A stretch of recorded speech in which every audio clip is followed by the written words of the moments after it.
మహాగణాధిపతయే నమః. ఓం గురుభ్యో నమః. ఓం శ్రీమాత్రే నమః. మనం ఈరోజు బుధగ్రహం 6వ తేదీకి కరెక్ట్గా 6వ తేదీ ఈవినింగ్ లోపల ఆల్మోస్ట్ 7వ తేదీ నుంచి బుధుడు తన ఓన్ హౌస్కి వెళ్తున్నాడు. ఒక శుభగ్రహంతో కలవబోతున్నాడు. అది పర్టికులర్గా 23వ తేదీ వరకు ఈ రెండు గ్రహాలు కలిసి ఉంటాయి. 23వ తేదీకి జలరాశుల్లోకి వస్తాడు బుధుడు. వీటి వల్ల ద్వాదశ లగ్నాల వారికి, లగ్నం తెలియని వారు రాసి చూసేసుకోండి, ప్రాబ్లం లేదు. ఎటువంటి ఫలితాలు ఉన్నాయి అంటే ఎటువంటి మంచి ఫలితాలు ఉన్నాయి, ఎటువంటి విషయాల్లో జలరాశుల్లోకి మారినప్పుడు జాగ్రత్త పడాలి అనేటువంటి విషయాల్ని చెప్తుంది నేనైనప్పటికీ కూడా చెప్పిస్తుంది సాక్షాత్ లలిత అమ్మవారిగా భావిస్తూ ఒక్కొక్క లగ్నం గురించి, లగ్నం తెలియని వారి రాశి గురించి తెలుసుకుందాం. ధనుర్లగ్నము ధనస్సు రాశి. ధనస్సు వారికి లగ్నాధిపతి అయినటువంటి గురువు, లగ్న చతుర్థాధిపతి అయినటువంటి గురువు సప్తమ దశమాధిపతి అయిన బుధుడితో సప్తమ స్థానంలో కలిసి ఉంటున్నారు. ఈ సప్తమ స్థానంలో ఎప్పుడైతే కలిసి ఉంటాడో ఇది సహజంగానే ధనుర్లగ్నం వారికి కొంత వివాహ సంబంధించిన విషయంలో కొన్ని డిస్ప్యూట్స్ ఉంటాయి. అలాంటిది వీళ్ళు కొంచెం ఏదైనా వివాహ సంబంధించిన ప్రయత్నాలు చేసేటప్పుడు కూడా చాలా జాగ్రత్తగా ప్రయత్నం చేయవలసిన పరిస్థితి ఉంటుంది. అయితే ఎప్పుడైతే బుధుడు గురువు కలిసి ఉంటారో ఈ కాంబినేషన్ ఏంటంటే పర్టికులర్గా ఈ బుధ గురువుల యొక్క కలయిక వల్ల వివాహ సంబంధించినటువంటి ప్రయత్నాలు ఫలిస్తాయి. పార్ట్నర్షిప్గా మీరు ఏదైతే ప్రయత్నం చేస్తుంటారో పార్ట్నర్షిప్ రిలేటెడ్ సంబంధించిన వాటిల్లో కూడా కలిసి రావడం అనేటువంటి చాలా స్పష్టంగా చూపిస్తుంది. పార్ట్నర్స్తో కలిసి రావడము, ఉద్యోగ అవకాశాలు రావడము, ఏదైనా కొత్త కోర్సెస్ మీ యొక్క జీవిత భాగస్వామి కూడా కొత్త కోర్సెస్ చేయించాలనేటువంటి ప్రయత్నము, ఇటువంటివన్నీ కూడా ఫలిస్తాయి ఇక్కడ. అయితే సామాజికంగా కొంతమంది చూడండి, సోషల్ మీడియాస్లో అన్నది సామాజికమైనటువంటివి ఏవైతే కొన్ని ప్రయత్నాలు చేస్తూ ఉంటాం అంటే సమాజంలో ఇప్పుడు సోషల్ మీడియా ద్వారా మీరు ఏదైనా ఒక విషయాన్ని ప్లాట్ఫామ్ మీద మీరు చెప్పడం ద్వారా కొంతమందికి అది ఉపయోగపడడం కానివ్వండి, తద్వారా మీకు పేరు ప్రఖ్యాతలు రావడం కానీ ఇవన్నీ ఉన్నాయి. అయితే ఇక్కడ ప్రధానంగా ఈ సప్తమ స్థానం అనేటువంటిది వివాహ ప్రయత్నాలు సఫలీకృతం అయ్యేలా చేస్తుంది. జీవిత భాగస్వామికి గతంలో ఏదైనా ఇబ్బందులు ఉంటే అవి క్లియర్ అయ్యేలా చేస్తుంది. మీ యొక్క జీవిత భాగస్వామికి మీకు కూడా ఉద్యోగ అవకాశాలు రావడానికి, ఎందుకంటే ఇక్కడ ఈ ధనుర్లగ్నం నుంచి సప్తమ స్థానం ఏదైతే ఉందో సప్తమం నుంచి కూడా ఈ ధనస్సు అనేటువంటిది సమసప్తకాల్లో అవుతూ చతుర్థ దశమాలు, లగ్న చతుర్థాలు అదే ఆ రకంగా కలయిక ఉంటుంది. కాబట్టి ఇద్దరికీ కూడా ఉద్యోగ అవకాశాలు.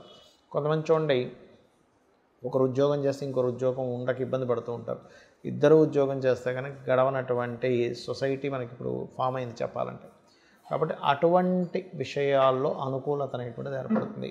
కొత్త బిజినెస్ పార్ట్నర్స్ రావడానికి కూడా అనుకూలం ఉంది. కాకపోతే ఇక్కడ మీరు కుజుడు కేతువు ఎప్పుడైతే భాగ్యస్థానంలో కలిసి ఉంటున్నారో కాస్త తండ్రి గారి ఆరోగ్య విషయంలోని మరియు లాంగ్ జర్నీస్ చేసేటప్పుడు చాలా జాగ్రత్తగా ఉండండి. అది చాలా ప్రధానమైనటువంటి అంశం అక్కడ. మరియు మరొక విషయం ఏంటంటే ఇక్కడ గమనించుకున్నట్లయితే ఈ పెద్ద మొత్తంలో మనీ ట్రాన్స్ఫర్ చేసేటప్పుడు ఇటువంటి అంశాలలో చాలా కేర్గా ఉండాలి, గుర్తుపెట్టుకోండి. అలాగే banking sectors, government related jobs ఉంటాయి, బ్యాంకింగ్ సెక్టార్స్ కానీ ఆడిటింగ్ రిలేటెడ్ సంబంధించిన, ఇన్కమ్ ట్యాక్స్ రిలేటెడ్ సంబంధించిన ఉద్యోగ అవకాశాలకి ఇది చాలా చక్కటి ఫలితము ఇస్తుంది, అందులో ఎటువంటి సందేహం లేదు. కాకపోతే రెండో వివాహం కోసం ప్రయత్నం చేసేవారు మాత్రం ఈ 2 నెలలు కాస్త జాగ్రత్తగా ఉండాలి. ఎందుకంటే భాగ్యస్థానాన్ని రెండో వివాహంగా చెప్తూ ఉంటాం. లేదా కొంతమంది గురువులతో కొంత ఆగ్రహ సంబంధంగా కొంత వాళ్ళ ఆగ్రహానికి గురవడం కూడా చూపిస్తుంది. ఇక మీరు చేయవలసినటువంటి దేవత ఆరాధన ఏమిటి అని చెప్పి చూసుకున్నట్లయితే మీరు లక్ష్మీ నరసింహస్వామి ఆరాధన, గణపతి ఆరాధన చేయండి. గోలి క్యారెట్స్ మరియు గ్రాసము తినిపించండి, అన్ని విధాలు బాగుంటుంది. మనం చెప్పుకుంటున్నటువంటి ఏదైతే ఈ బుధగ్రహానికి సంబంధించిన విషయం ఏదైతే ఉందో ఇది ప్రధానంగా ఎవరి మీద ఎఫెక్ట్ ఉంటుంది అంటే విద్యార్థులు. గుర్తుపెట్టుకోండి, విద్యార్థులు బుధగ్రహానికి సూచనగా తీసుకుంటాం, మాస్టర్స్ గురుగ్రహానికి సూచనగా తీసుకుంటాం. సో ఈ బుధుడు గురువు కలయిక వల్ల ఏమిటి అంటే ఒకటి ప్రపంచవ్యాప్తంగా దేశవ్యాప్తంగా తీసుకుంటే ఈ రెండు గ్రహాలు ఎప్పుడైతే 6వ తేదీ నుంచి 23వ తేదీ వరకు కలిసి ఉంటున్నాయో షేర్ మార్కెట్కి ఒక మంచిది, మార్కెటింగ్ రంగాల్లో ఉండేటువంటి వారికి మంచిది.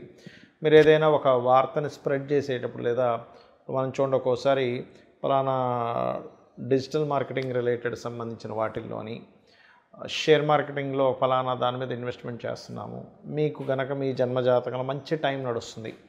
ఎప్పుడు కూడా మన పర్సనల్ చార్ట్లో ఎటువంటి ఫలితాలు వస్తున్నాయి, దానికి గోచారంలో ఏ గ్రహాల యొక్క కలయిక ఏర్పడుతుంది, ఈ రెండు కనెక్ట్ అవుతుంటాయి, గుర్తుపెట్టుకోండి ఎప్పుడు కూడా.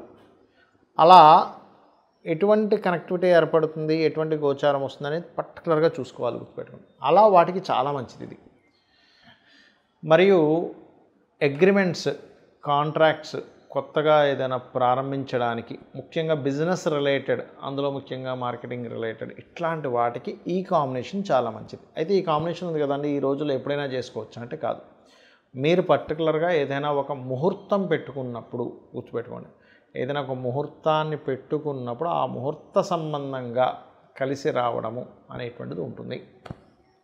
అయితే ఇందులో చాలామంది అంటారు, ఏమండి ఇప్పుడంతా జ్యేష్ఠ మాసం అని, లేకపోతే తర్వాత ఆషాఢ మాసం అని, తర్వాత ఉండేటువంటి మాసాలు ఏవైతే ఉంటాయో మనకు ఒకసారి కలిసి రాదు కదా, అప్పుడు ఏం చేయాలి అంటే, శాస్త్రంలో అభిజిత్ ముహూర్తం అని ఉంటుంది, అభిజిత్ లగ్నము అని ఉంటుంది. 11:30 నుంచి 12 ఆ ప్రాంతాల్లో ఉంటుంది. 12:30 కొన్ని ఒక్కొక్కసారి ఒక్కో సమయంలో ఉంటుంది. ఎప్పుడైనా ఒక ముహూర్తం పెట్టుకునేటప్పుడు దుర్ముహూర్తం లేకుండా చూసుకోండి. దుర్ముహూర్తము, అదేవిధంగా వర్జ్యం లేకుండా చూసుకోవాలి. వర్జ్యం అనేటువంటిది ఉండకూడదు. చాలామంది తెలియక కేవలం రాహుకాలం చూసుకుంటారు. రాహుకాలం తమిళనాడు సైడ్ వాళ్ళది, మనం పాటించడంలో తప్పేం లేదు, కానీ అది వాళ్ళకి పనికి వస్తుంది. గుళిక కాలం, రాహుకాలాలు. అదేవిధంగా మీ జన్మజాతకంలో కనుక బుధుడు మంచి స్థితిలో ఉండి బుధగ్రహం యొక్క మహాదశలు నడిచేటువంటి వారికి కూడా ఈ బుధ గురువుల యొక్క కాంబినేషన్ మంచి ఫలితాలు ఇస్తుంది. అందులో ఎటువంటి సంశయం లేదు, గుర్తుపెట్టుకోండి. అలాగే మరింత మంచి ఫలితాలు రావాలి ఈ బుధగ్రహ సంబంధించినటువంటి విషయంలో, గురుగ్రహ సంబంధించిన విషయంలో అని చెప్పి చూసుకున్నట్లయితే, మీకు దగ్గరలో ఏదైనా ఆలయం ఉన్నట్లయితే ఆలయం దగ్గరికి వెళ్ళి బుధగ్రహానికి గురుగ్రహానికి మధ్యలో అటు ఇటు 2 గ్రహాలు ఉన్నాయి, గుర్తుపెట్టుకోండి. ఎప్పుడు కూడా ఒక గ్రహం ఫలితం ఇవ్వాలంటే అటు ఇటు ఉండే పాపగ్రహాలు ఉంటే వాటికి రెమెడీ చేసుకోవాలి. అంటే కుజుడు, కేతువు, రవికి రెమెడీ చేసుకున్నట్లయితే 100% బాగుంటుంది, అందులో ఎటువంటి సందేహం లేదు, గుర్తుపెట్టుకోండి. అలాగే మరొక విషయం, గోవులకి క్యారెట్స్, గ్రాసము మరియు గోధుమ రవ్వ తినిపించడం ద్వారా ఆటంకములు ఏర్పడము, అనవసరమైన గొడవలు పడ్డము, ఇటువంటి వాటి నుంచి మీరు బయటపడతారు. ఇది దేశకాల పరిస్థితుల్లో ఒక రకంగా చెప్పాలంటే, మనం గతంలో ఒక 3 నెలల క్రితమే చెప్పుకున్నాం, కొన్ని విభజనలకు దారితీస్తుంది అని. కేతువు సింహంలోకి రావడం అనేటువంటిది ఖచ్చితంగా, కేతు ఎప్పుడైతే మనకి 7వ తేదీ వస్తున్నాడో అది రాబోయే ముందే విభజనలకు దారితీస్తుంది. ఖచ్చితంగా కొన్ని పార్టీలు చీలుతాయి. అయితే కొంతమంది అనుకుంటున్నారు కొన్ని పార్టీలు వెళ్ళి ఇంకో పార్టీలో కలుస్తాయని. కలవడం మాత్రం ఎట్టి పరిస్థితులు ఎక్కడా జరగదు ఈ విభజన కార్యక్రమాలలో ఉన్నప్పుడు. కాబట్టి ఖచ్చితంగా ఇది జరగనుంది. ఇక మీరు నిత్యము కూడా ఈ కేతుగ్రహము, కుజగ్రహము సింహరాశిలో ఉన్నప్పుడు దీన్ని పిశాచయోగం కూడా అంటారు. కాబట్టి ఎటువంటి ఇబ్బంది కలగకుండా అనుక్షణము మీరు చేసే ప్రతి పని కూడా సక్సెస్ అవ్వాలి అంటే కనుక సూర్య భగవానుడిని చూస్తూ చక్కగా చెంబులో నీరు తీసుకొని ఇలా పోయండి. ఆ సూర్యుల్లోనే గణపతిని, స్కందుని ఊహించుకుంటూ చేయండి. మీరే చూస్తారు అద్భుతమైనటువంటి రిజల్ట్స్ ఆ యొక్క స్వామివారి మీకు అందించడం జరుగుతుంది. అలాగే ఇంకొక విషయం ఏంటంటే, ఇక్కడ ఈ కుజకేతువులు ఎప్పుడైతే ఈ సింహరాశిలోకి ఉంటున్నారో ప్రధానంగా ఈ అగ్ని సంబంధించినవి, ఇంట్లో ఏదైనా పవర్ రిలేటెడ్ వర్క్ చేసేటప్పుడు కానీ, దేశకాల అంటే దేశంలో అందరికీ పనిచేస్తుందండి ఇది. ఈ పవర్ వర్క్ చేసేది, లేదా స్త్రీలు ఈ స్టవ్ దగ్గర వంట వండేటువంటి సమయంలోని ప్రధానంగా జాగ్రత్తగా ఉండాలి.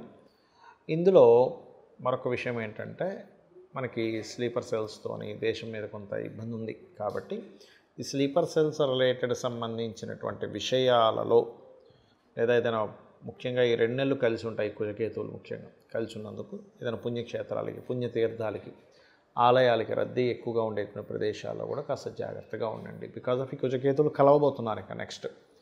సో చాలా కేర్గా ఉండాలి. ఒక 2 నెలల పాటు కలిసి ఉంటారు.